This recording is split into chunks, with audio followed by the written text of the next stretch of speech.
Hello students, welcome to the Learning Tricks YouTube channel. In this video, I am going to talk about criterion of congruency for triangle. अब triangle को अगर हमें congruency prove करनी है तो किस तरह से प्रूव कर सकते हैं? तो पहला एक्सियोम है 7.1।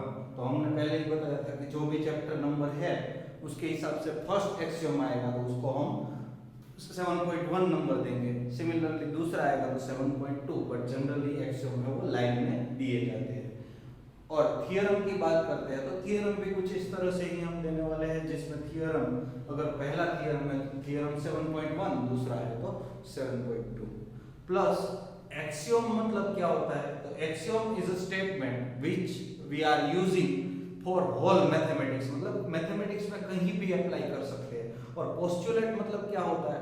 तो statement which we can use for geometry only, उसको हम बोलते हैं पोस्टुलेट। अब ये एक्सियोम है, एक्सियोम का मतलब यहाँ पे क्या हुआ? तो एक्सियोम मतलब क्या हुआ कि वो स्टेटमेंट ही होगा और उसको प्रूफ की जरूरत नहीं है। तो यहाँ पे हम जो पहला लिख रहे हैं वो एक्सियोम 7.1 है और जिसको हम बोलते हैं SAS कॉन्ग्रुएंसी रूल। और इसको प्रूव करने के लिए हमें थियरम मतलब इसके प्रूफ की जरूरत नहीं है क्योंकि ये एक्सियोम है। तो एक्सियोम के हिसाब से उसका स्टेटमेंट लिखते हैं। तो टू ट्रायंगल्स आर कॉन्ग्रुएंट, दो ट्रायंगल कॉन्ग्रुएंट हो सकते हैं कब? If two sides and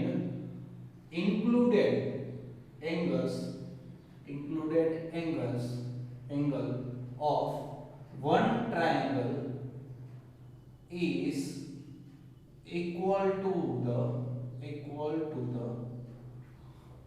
corresponding sides and angle of another triangle। या तो यहाँ पे बहुत बार ऐसा भी लिख लेते हैं करस्पॉन्डिंग पार्ट्स, यहाँ पे पार्ट्स लिख देते हैं। स्टेटमेंट समझ लेते हैं क्या है। दो ट्रायंगल है तो एक ट्रायंगल ये रहा और दूसरा ट्रायंगल ये रहा। Two triangles are congruent. अब इन दोनों को कॉन्ग्रुएंट कब बोल सकते हैं कि ABC है और एक है PQR, ये दोनों कॉन्ग्रुएंट कब बोल सकते हैं? तो कि इफ टू साइड्स, कोई भी दो साइड ले सकते हैं, सपोज ये दोनों साइड ये, तो two sides and included angle किसको बोलते हैं? जो ये दो साइड का कॉमन वर्टेक्स है और कॉमन एंगल है उसी को ही बोलते हैं। तो ये वाला एंगल हुआ। तो two sides and common angle are is one triangle is equal to the corresponding sides. Corresponding side मतलब ये दोनों साइड ले सकते हो या तो ये दोनों साइड भी हो सकती है, प्लस साथ में एंगल यही होना चाहिए, मतलब मिडल वाला पोर्शन, मतलब इंक्लूडेड एंगल। अगर इस तरह से हो रहा है तो बाकी चीजें हमें देखने की जरूरत नहीं। ये एंगल, ये एंगल, ये एंगल, ये एंगल और ये दोनों साइड वो देखने की जरूरत नहीं है, वो ऑटोमेटिकली कॉन्ग्रुएंट हो जाएंगे। और उसको लिखना है तो क्या है?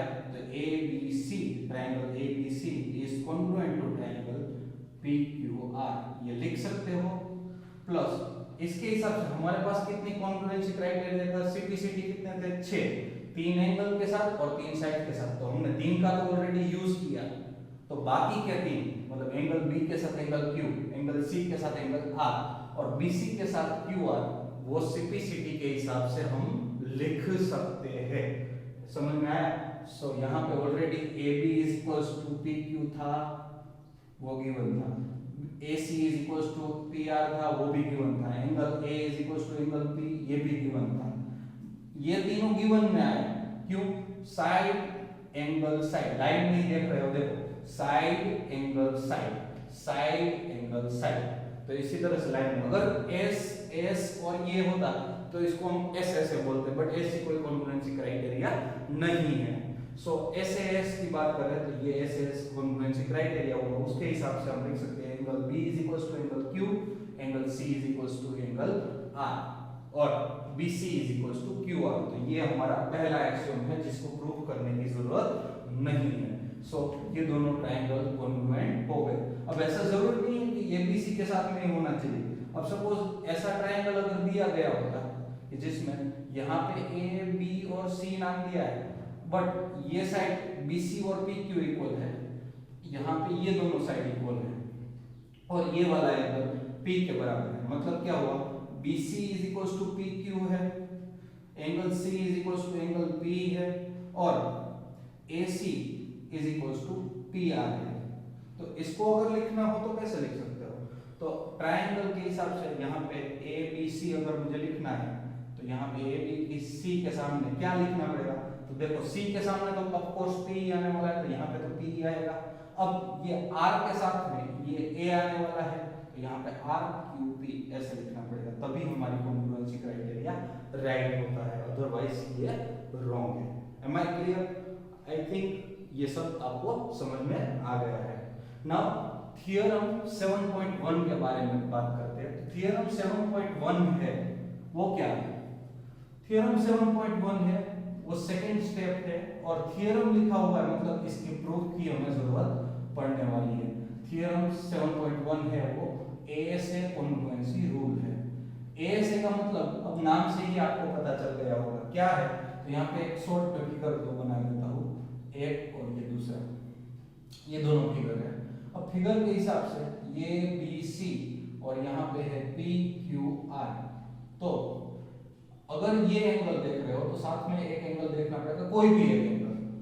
दूसरा एंगल देख रहे हो तो साथ में दूसरा एंगल, और ए एस ए, ये ए की बात हुई तो बीच में एस है, यहाँ बीच में एस होना चाहिए। तो स्टेटमेंट आई थिंक आप लोगों को अब पता चल गया होगा। स्टेटमेंट क्या होगा, तो स्टेटमेंट है if two triangles are congruent, मतलब two triangles are congruent when, कब कॉन्ग्रुएंट हो गया, if two angles and included side. अब यहां पे क्या हो जाएगा, इंक्लूडेड साइड, वहां पे क्या था, इंक्लूडेड एंगल था, included sides are equal to the corresponding parts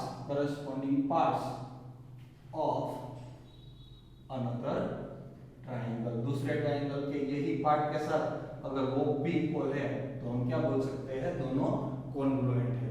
तो ये दोनों को कॉन्ग्रुएंट बताना है, मतलब ये एंगल के साथ ये एंगल है, ये साइड के साथ, क्यों ये साइड इंक्लूडेड साइड हो गई, साथ में ये, तो ये क्लियर। प्रूव करना है तो प्रूव के लिए देखो गिवन में लिख लेते हैं। गिवन क्या है, तो कि A angle A is equal to angle P है, A C is equal to P R already given है, और plus angle C is equal to angle R, ये तीनों चीजें हमें दी गई है। अब इसका यूज करके प्रूफ लिखते हैं। टू प्रूफ तो आपको पता है क्या करना है, to proof triangle A B C is congruent to triangle PQR, PQR हो, QPR हो, RQP हो, उससे हमें अभी मतलब नहीं है, हमें तो खाली दिखाना क्या है कि ये दोनों congruent है। समझ में आ गया स्टेटमेंट? फिर से एक बार समझा दो, two triangles are congruent if two angles, दो एंगल और करस इंक्लूडेड साइड, उसके अंदर जो बीच में इंक्लूडेड साइड आ रही है वो इक्वल है to the corresponding parts of another triangle. तो प्रूफ के लिए हम तीन केस का यूज कर रहे हैं, केस 1, केस 2 और केस 3। अब तीनों केस किस तरह से मैं ले रहा हूं, तो पहला केस देखो, ये एंगल ए और एंगल पी वो पहले से ही बोल दिए। केस 1 में हम BC और QR की कंपैरिजन कर रहे हैं, तो पहला केस एक ले रहा हूं, BC is equal to QR, मतलब ये दोनों साइड इक्वल होगी, एक केस ये। दूसरा केस ये ले रहा हूं, BC है वो साइड है वो बड़ी है QR से, और तीसरी side BC is less than QR। ये तीनों में से एक ही कंडीशन हो सकती है, क्योंकि तीनों कंडीशन साथ में तो हो नहीं सकती। हम तीनों कंडीशन के लिए अगर बता दें कि भाई triangle ABC is congruent to triangle PQR, मतलब हर एक केस पे वो पॉसिबल होने वाला है। तो दूसरी कोई भी एक साइड ले ली, तो अब पहले से ही देख लो हमें क्या दिया गया था, AC is equals to PR, तो ये भी 1 था, plus angle C is equals to angle R, ये भी 1 था, हाँ था। अब BC is equals to QR वो हमने अज्यूम किया हुआ है, तो उसके हिसाब से देखो साइड एंगल साइड, ये एक्सियोम के हिसाब से what we can say by SAS congruency triangle ABC is congruent to triangle PQR हो गया। ये पहला प्रूफ जो हमें प्रूव करना है। अब दूसरा सपोज मान के चलो BC ग्रेटर देन QR। अब BC बड़ा है QR से, तो इसका मतलब मुझे इसको एक्सटेंड करना पड़ेगा, तब जाके ये पार्ट इक्वल हो जाएगा ये वाला पार्ट। हाँ या ना, थोड़ा एक्सटेंड ही करना पड़ेगा। लेट यहां पे पॉइंट एक नाम दे देता हूं M। Let QR is extended till M तक एक्सटेंड किया such that RM is equals to BC। RM और BC दोनों इक्वल हो गए। एक ये चीज हो गई। AC is equals to PR, ये तो गिवन था। अब दूसरा ये लिया हुआ है, तो क्या एंगल R और एंगल C ये दोनों तो ऑलरेडी थे ही, गिवन है। तो इसके हिसाब से I can write RM is equals to BC। तो कौन सी कॉन्ग्रुएंसी? SAS से by SAS congruency rule triangle ABC is congruent to triangle PMR हो जाएगा ऐसे। हमें भले PQR प्रूव करना है बट PMR प्रूव है, कोई प्रॉब्लम नहीं। इसका मतलब क्या हुआ? एंगल RPM और एंगल CAB भी इक्वल हो जाएगा। CAB is equal to angle RPM हो जाएगा ना। बट ऑलरेडी हमें ये A एंगल के साथ P एंगल कब दिया हुआ था? Angle CAB is equal to angle RPQ दिया हुआ है। ये कब पॉसिबल हो सकता है? M और Q सिंगल पॉइंट है। M और Q सिंगल पॉइंट है, मतलब M and Q are only one point. One point हो गया मतलब क्या हो गया? BC is equal to QR हो गया। तो triangle ABC is equal to triangle PQR congruent हो गया। आया समझ में? तो क्या करना था? पहले ये एक्सटेंड किया तो सिंप्लिसिटी के हिसाब से ये और ये पार्ट दोनों इक्वल हो गए। बट पहले ही हमें ये वाला एंगल और ये वाला एंगल दोनों इक्वल दिए गए। मतलब क्या हुआ? ये पॉइंट है वो M है, वो बाहर नहीं हो सकता, Q के ऊपर ही हो सकता है। मतलब ये दोनों कॉन्ग्रुएंट हुए। Similarly BC less than QR है, मतलब क्या हुआ? ये BC वाला पोर्शन ना छोटा है, तो यहाँ पे कहीं पे M पॉइंट आएगा। सेम कंडीशन यही फिर से लिख देते हैं, तो इससे क्या हो जाएगा? RM is equals to BC हो जाएगा। RM is equals to BC हो गया।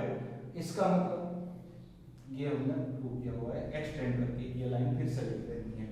ओके, फिर से यही condition AC is equals to PR हो जाएगा। Angle C is equals to angle R ये दिया हुआ था और ये हमने लिया हुआ है। So triangle ABC is congruent to triangle PMI।